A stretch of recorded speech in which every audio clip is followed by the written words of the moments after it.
Well, welcome to our extended Words Matter More segment, exclusively here on Sky News Australia on our website.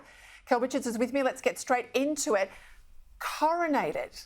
The coronation draws very clear. I think it's March the 6th. We'll see the King. We won't say coronated, do we, Kel? But some journalists are using that term, coronated. When we say it's a coronation, what happens to the King's head? Yes, look, it's crowned. That's what happens to it. So the event is a coronation. What happens to him is he is crowned. Now, I've had floods of complaints from Credlin viewers about this. They hate coronated. And some people, being really clever, have said, oh, we found it in a dictionary, and it is in the full Oxford, the big one, 20 volumes. But it's only there as a historical curiosity. It has not been part of the living English language since the year 1513. The people saying coronated haven't rediscovered a really cute ancient word and revived it. They haven't done that. They've taken coronation and by a process called back formation turned it into coronated. Now, it is you've heard me say it before, it is ignorant, it is illiterate, whatever you do. I mean, you would never do it, but some of the younger journalists just don't know. Well, I made a mistake last week and one of our very astute viewers picked it up. I said something about the English Queen. I made the point about Camilla, and they're right to pull me up. There's no such thing as an English Queen anymore. It is a British Queen, so I stand corrected on that one. Evidence-based, that phrase evidence-based, we hear politicians talk about evidence-based policy. They talk a lot about climate being evidence-based policy. What's that evidence-base mean? It's an expression coined by a doctor, Andrew Cochrane, in 1972. And he wrote a book on the subject of medicine. And he basically argued for evidence-based medicine. He said the resources for medicine are always limited and always going to be limited. Therefore, we have to allocate them based on the best available evidence. And he coined this expression evidence-based. Now, from medicine, it has broadened out. We talk about evidence-based education. So when they go back to phonics, they do so because the evidence is, hey, phonics actually teaches small children to read.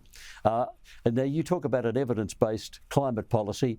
I'd like to see one. I don't want to sound like an old cynic, but I'd really love to see an evidence-based climate policy because I ain't sure one exists yet. Let's go to another one. This has been around a while. Mike wants to know the origin for the expression, we call it for rough justice, mob law or whatever. Kangaroo court. Where does that come from? It comes from America. Now, I think the story is this. The Californian gold rush happened in 1848 and a lot of Australians went there. And I think it was their presence and their involvement there that brought this expression about. But it's first recorded in America, first recorded actually in Texas, 1853. And a kangaroo court was a court that jumped.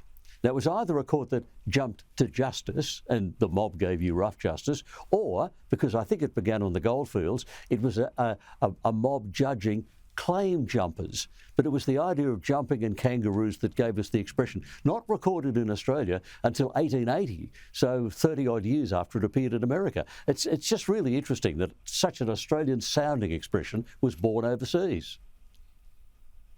Now, that surprises me. I did not know that. But as always, I learn something from you every week. Peter Ward from Maruya, it's a shocking haircut, I must say, but he wants to know the origins of the word mullet. Apparently, as far as I know, no one has provided any other explanation than that it was coined by an American rap group called the Beastie Boys. They actually recorded a song called Mullet Head in 1994. And the song, in the lyrics of the song... No, come on. And the lyrics... I remember growing up in the 70s and mullet was earlier than that. Yeah, sure. Because I have not found an earlier citation. Okay, back to the drawing board. Ask me again next week. I will have done some more research. So you reckon it was the Beastie Boys in the 90s? Yes, I do. That's what I'm saying at the moment. But I'm really happy to be corrected. So I'll do some more digging and we'll find out some more. But they're the one. The song lyrics actually tell you how to do the haircut. That's full of instructions for the barber on how to do the haircut. So but maybe it's not theirs. It's a shocking look, but I am sure there will be people out there listening to this that will come forward with their take on the word mullet. I thought it might have something to do with a fish. The way it's got that tail thing down the back, that haircut, but who knows? Well, let's see what turns up. Anne from Denniston East wants to know the term tomboy. I suspect in this woke world of ours we won't be able to use that term much longer, but tomboy. Oh, very old. It goes back to the 1600s. So a girl who likes to play the same games as boys has been called a tomboy since at least the 1600s. So it's very old. And she's quite right that it's in trouble these days because what's happened with the woke people is they have narrowed enormously what fits into their definition of male and female. The actual truth is that for thousands of years, the range of behaviours acceptable for males and females has been really wide. And so it's perfectly normal for a little girl to be a tomboy if she wanted to be. They have to eliminate that these days because then they have to have a very narrow definition of male and female so they can persuade people who don't fit the narrow definition that they need gender reassignment or something of that sort. So that's why tomboy is on the outer at the moment, because it reminds everyone that it's perfectly normal for there to be a wide range of behaviours in both boys and girls, and it is normal.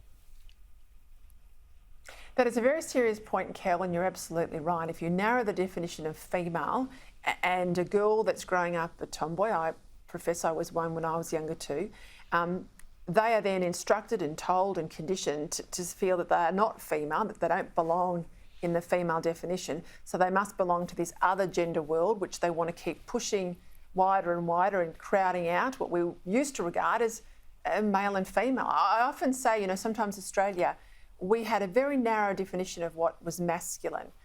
European men, broader interest in culture or music or art. Yep. They are not gay, that were heterosexual men, but just with a bigger definition of what was masculine in their country. And I think this is the dangerous world we're in.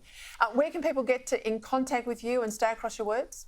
They can go to ozwords.com.au, ozwords.com.au, and if they've got questions, they can come through the contact page there, or they can go to your Instagram page because they can put in their questions or comments there as well, including your theories, please, on where mullet comes from, because I haven't found anything before the Beastie Boys. I need your help, please. Happy to take pictures of mullets too and put them up on that screen for next week. No, not pictures of mullets, no. Draw the line somewhere. Just don't get one. Will All right, never thanks, happen. Kel.